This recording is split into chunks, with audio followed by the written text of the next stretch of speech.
Good afternoon, class. I hope that we are all doing well today. Last week, we discussed Things Fall Apart after we had finished reading it. I remember reading it myself back when I was in high school, and it's been a great opportunity to share the experience with you the way my teachers did with me. And we also had the chance to review scenes from Apocalypse Now, and I'm aware that some of you have also read the novel Heart of Darkness by Joseph Conrad as well. And some of you have even completed your viewing of the film Apocalypse Now by Francis Ford Coppola in your own time. Thank you for doing so, and I'm sure we can get on with the class discussion perfectly fine. Before we move on, I'd like to go over a quick overview. So when we usually do when we read a book or review a film is we go over and discuss key aspects, takeaways, and themes from them. But like I said, since there's been a bit of time that's passed, we're going to have a quick overview of both Things Fall Apart and Apocalypse Now. Firstly, to begin with, Things Fall Apart, we need to understand the author Chinua Achebe. He was a major force in the world of modern African literature, and it is important about his work in Things Fall Apart is that it tells a story of man's internal struggle as well as man's struggle with a changing world. In this case, it tells of the story of Okonkwo of the Igbo village and the journey he faces in the clash of cultures.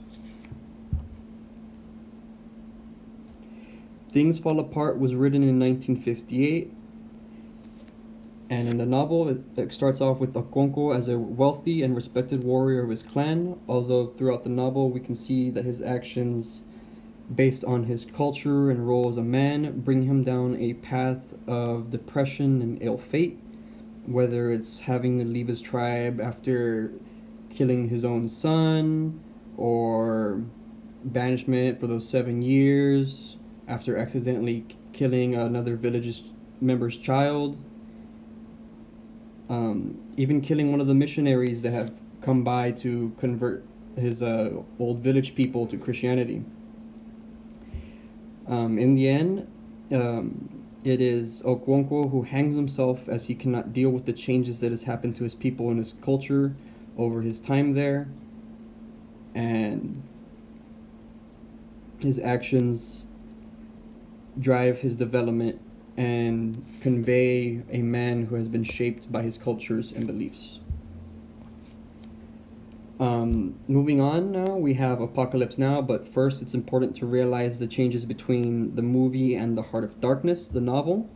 So here we have a picture of Joseph Conrad, and we can go ahead and look into those differences. So here I've created a mini compare and contrast so we can easily tell the differences and move on. In The Heart of Darkness, Joseph Conrad writes of the travels of the main character Marlowe as he aims to recover a famous ivory trader by the name of Kurtz.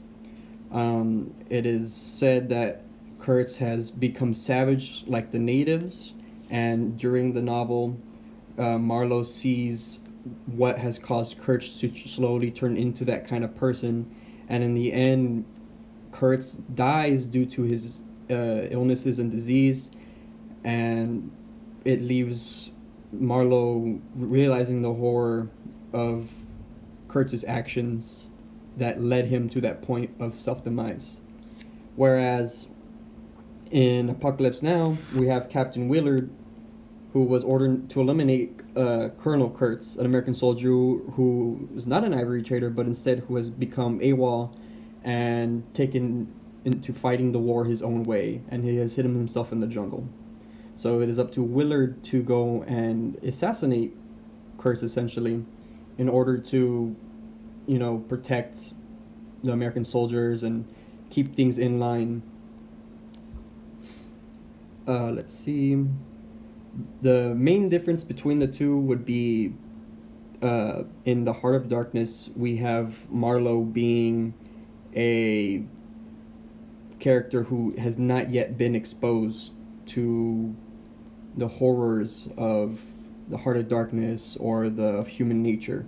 Whereas in Apocalypse Now, we have Willard who has seen war, who has seen people die. He is aware of the horrors of war, and we get a passive view into that experience as he goes to locate Kurtz.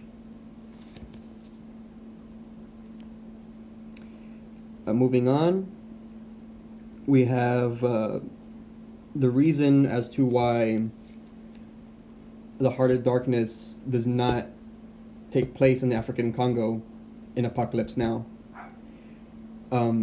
It was because during production of the film Apocalypse Now, Francis Ford Coppola changed the setting to Vietnam to reflect the effects of the war on people during that time. It was a social commentary that aimed to bring a contemporary story of a man's descent into mental anguish to the cinema. And the Vietnam was a fitting location for the parallels of Conrad's Heart of Darkness to be made.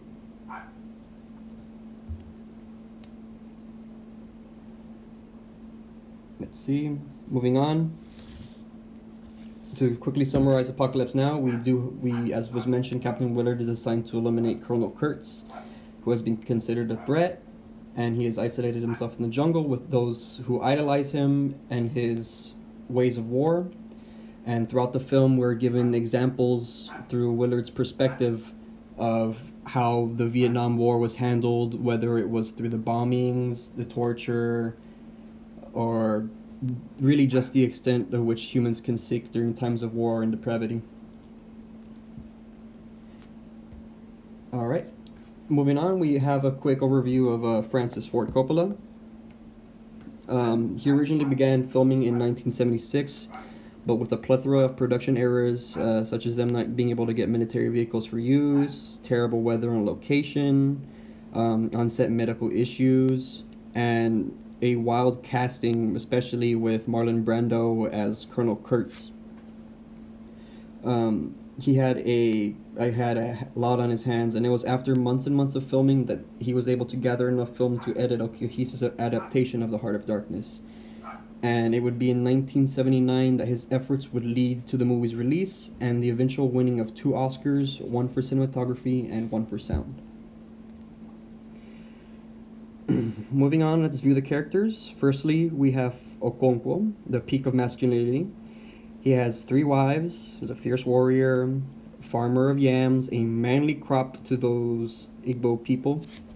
And we know he has some flaws as well. That being his fear of weakness, be it physical or masculine. He's also afraid of failure. We know his role as a warrior causes him to think with an overly masculine mindset, in which both weakness and failure are unacceptable, and it's these pressures that he faces during his dark times in the novel. And when he finds himself powerless in the midst of the white missionaries who are changing his old way of life, he takes his own life as a final means of making a decision that he has control over. Moving on, we also have Captain Benjamin Willard. He was a passive protagonist who has seen the horrors of war in Vietnam, and he's not a stranger to it.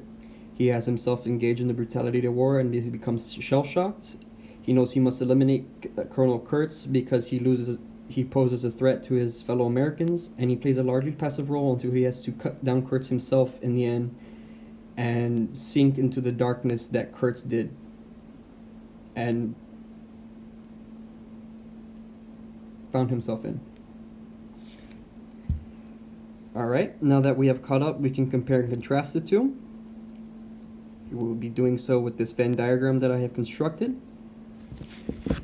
Here we can see on the left we have things fall apart, some simple aspects in it and there. We have it taking place in the African Congo in the 1890s. We have missionaries converting Africans to Christianity. In the end, Okonkwo does perish. As for Apocalypse Now, it's set in the 1970s Vietnam. It's Americans fighting the Vietnamese, and in this case, it's really Willard having to go through and fight his own American former ally. And in this case, Willard does live on, though to a minor extent. Kurtz lives on through Willard's actions for sinking low and killing Kurtz himself as well. In the middle, though, is where we find some important comparisons, as both of these forms of media have pretty solid examples of violence, racism, gender roles, death, mental health, and even colonialism to some extent in both of them as well. We'll go ahead and we'll discuss that a little bit further. If in this case the impact of race comes through Things Fall Apart and Apocalypse Now, because in Things Fall Apart, the colonials erase the race and culture of the Igbo people as they convert the natives to Christianity. To the missionaries, the natives are merely savages that need conversion, and once Okonkwo dies, his story is reduced to nothing more than the happenings of the native people. In Apocalypse Now, the racial hammer falls onto the Vietnamese people. Despite the setting and war being in Vietnam, the Vietnamese people find a heavy negligence in the story, as they are a faceless evil that threatens the Americans, and overall just act as a wayside enemy that is overshadowed by Kurtz as a threat. That moving on, we have the importance of gender and masculinity. In both the novel and the film, males are both warriors. Okonkwo himself is a fighter, and Willard himself is a captain. And both men have a familiarity with death, and in both cases the male role or fighter is used to bring the main characters down a path of emotional, physical, and psychological torment. Their masculine ideologies of machismo and violence continually drag these men down along a path of that emotional, physical, and psychological torment. On the opposite side of gender, though, when it comes to women, they are kind of left in the background. Women are depicted as serving subservient roles, such as being wives to the men of the Igbo tribe, or entertainers such as the Playboy bunnies for the American soldiers during the film Apocalypse Now. Either way, they are objectified and their stories are left on the wayside. And while it is important to acknowledge the stories and importance of race and gender in these stories, is ultimately about the tragedy of violence and the effects that it has on those around it.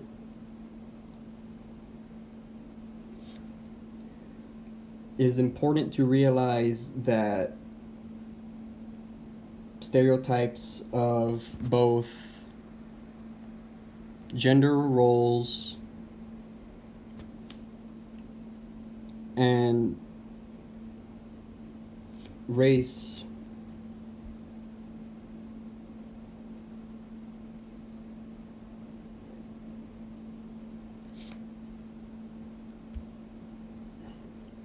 pardon me, I'm having a little bit of an audio issue here.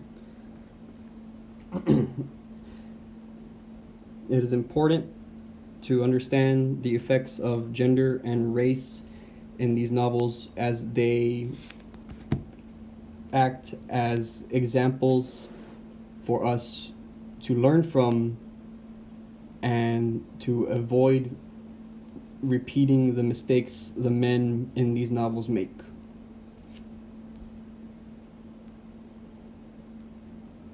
Now that we have discussed this, I would like for you and the class to enter into your journals what you thought was a main takeaway from Things Fall Apart and what was a main takeaway from Apocalypse Now, and then write a comparison that you found interesting between the two, and we will discuss this next time during class and use this as an example for the next time we view a movie and read a novel for comparison and contrast. Thank you very much for attending my video lesson. Have a wonderful day.